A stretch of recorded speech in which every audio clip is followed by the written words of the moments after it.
Assalamualaikum. Sepasang kekasih ni. Yang sepasang kekasih ni, dia tu bukan kebayang kepada Nina atau kepada Natasha tu kan. Dia tu kekasih gelap kepada kawan. Dia kata komplek lah kepada lah kan.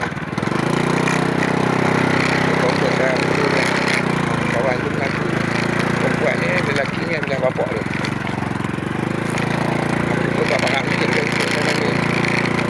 punya jaga tu kan.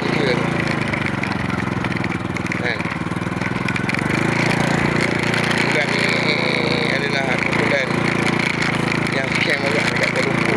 Banyak scam. Sebab scam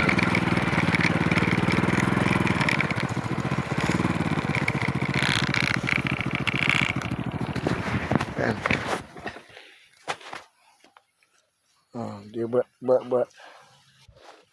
Dia buat game, dia tipu tu daripada Kedah. Dia duduk lelaki perempuan tu memang daripada Kedah. Dia konon-konon dia punya awak-awak menaruh orang ni, yang kekasih gelap ni kan, yang ada kena-kena dengan api apa benda dengan inilah kumpulan yang penipu ni, jenis terancang ni kan. Aku pun tak faham juga jadi macam mana kan. Macam mana dia boleh kenal aku. Yang lelaki sekarang ni dikenal dia sebagai ayahanda tu kan, ayahanda Perkisah tu kan. Yang geng-geng tarik kereta tu kan.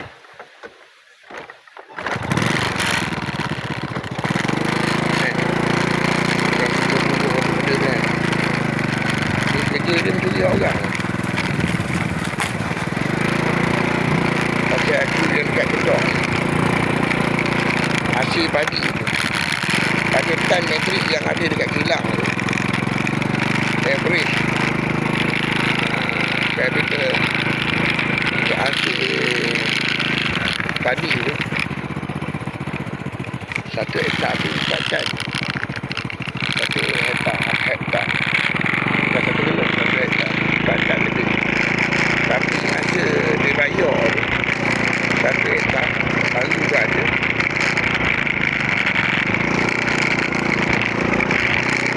1,000 lebih. Kau bayangkan.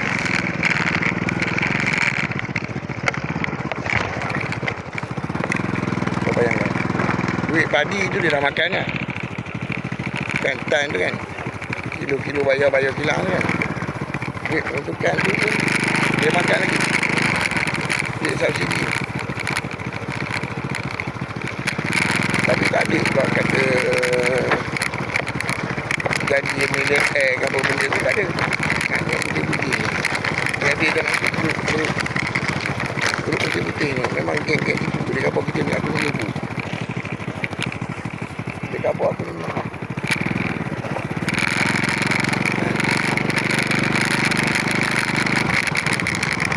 Dia kapal aku menipu. Pasal kertas kerja duk buat dengan Pahang tu.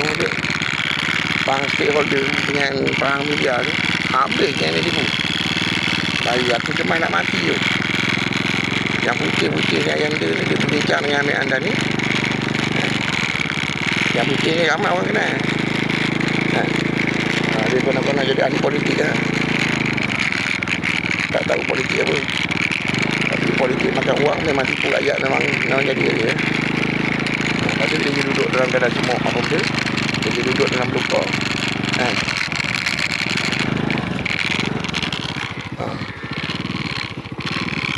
Itulah. Dia dengan perempuan tu yang mari tu tipu aku tu. Yang dia khabar aku ni mak dia apa benda dekat situ tu. Dia dengan Pak Usuk A.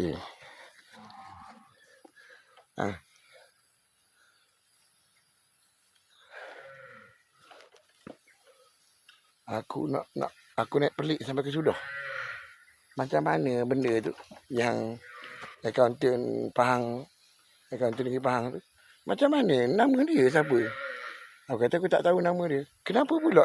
Kau ada kan nombor senarai nama apa nombor IC, nombor bank dia. Selepas pada tu nombor IC dengan nombor bank, akaun bank tu hilang. Tapi adalah dekat ada individu tu, adalah yang ambil simpan untuk proses nak kenal pasti nak kesan tu kan. Memang ada.